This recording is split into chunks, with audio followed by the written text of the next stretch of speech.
Everyone says cheating is about love dying. That's wrong. Most people don't cheat because they stopped loving you.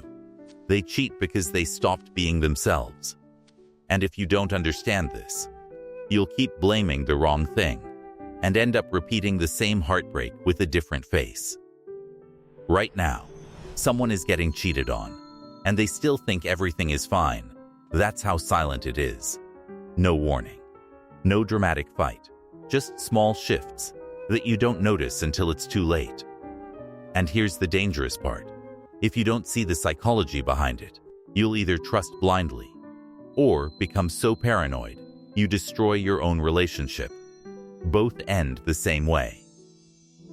So don't watch this casually. Because by the end, you're going to see cheating differently and maybe realize something uncomfortable about yourself or someone you trust. Most people think cheating starts with attraction. It doesn't. It starts with a mistake you probably make too. You start overgiving. You text first every time. You adjust your mood for them. You ignore things that bother you, not because you're weak, but because you're trying to protect the relationship. And slowly, without realizing, you stop being real. You become predictable, safe, easy, and that sounds good, until you understand how the human brain works. The brain doesn't reward stability the way you think. It rewards uncertainty, novelty, dopamine spikes. So when someone becomes too available, too consistent, too easy to read, the emotional intensity drops, not love, intensity. And people confuse the two all the time. Now here's where it gets ugly.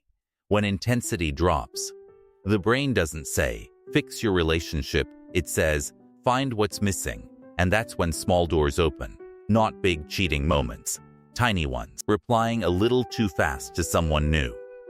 Laughing a little harder at their jokes. Sharing things you stopped sharing with your partner. It feels harmless. It feels innocent. But psychologically, this is where the shift begins.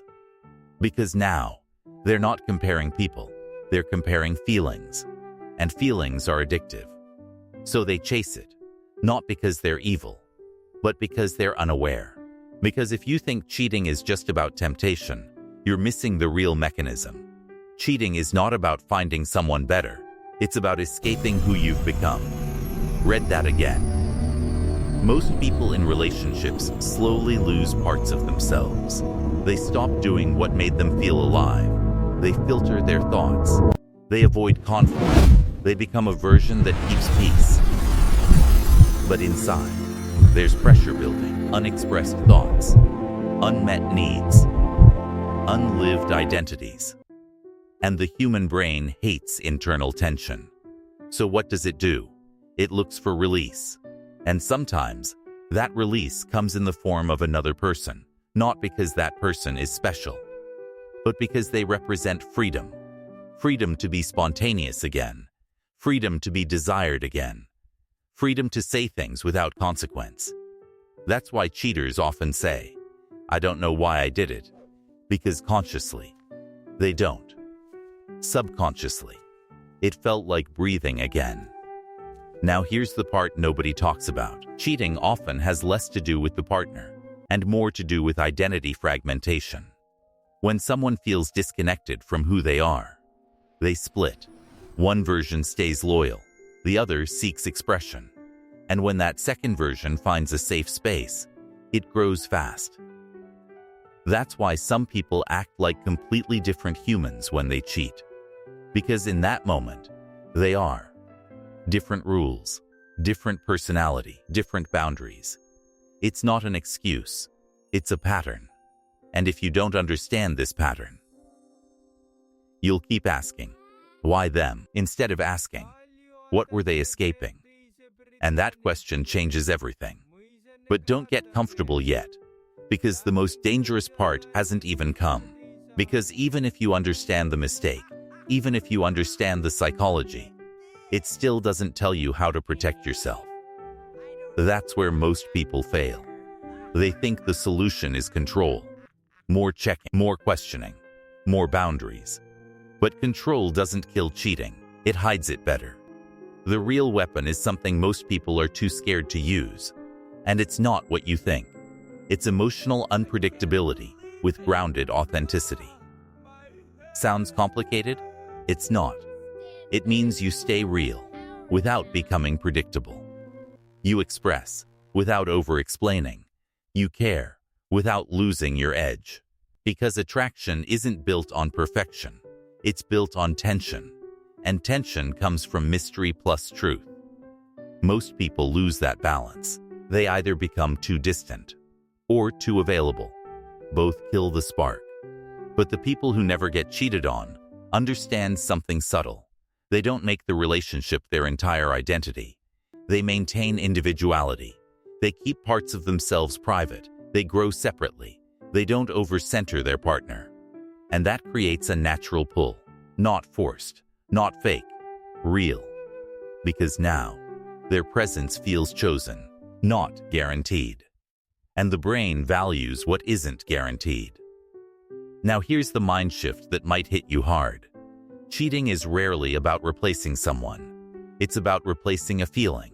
And if that feeling is missing, someone else can temporarily provide it. That's the brutal truth. But here's the deeper layer. If you try to be everything for someone, you actually make it easier for them to disconnect. Because now, there's no space left for curiosity, no space for rediscovery, no space for growth. You became the whole story, instead of a chapter that keeps evolving. And humans get bored of stories that stop changing. That's why the strongest relationships aren't the most perfect. They're the most dynamic. They allow tension. They allow individuality. They allow mystery. Not games. Not manipulation. Just real human complexity. Because you might be thinking, so is cheating inevitable? No, but ignoring psychology makes it more likely. Here's the real reveal. People don't cheat when they feel deeply seen and still free.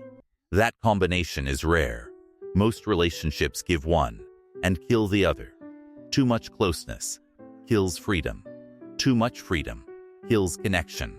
Balance both, and you remove the emotional reason to escape. Because now, there's nothing missing and nothing suppressed. Which means, no internal pressure to run. That's the real protection. Not control. Not fear. Not constant reassurance. Clarity, self-awareness, and emotional presence. Now ask yourself something uncomfortable. Are you trying to keep someone? Or are you creating a relationship they actually want to stay in? Because those are two different games. One is built on fear, the other on understanding, and only one of them lasts.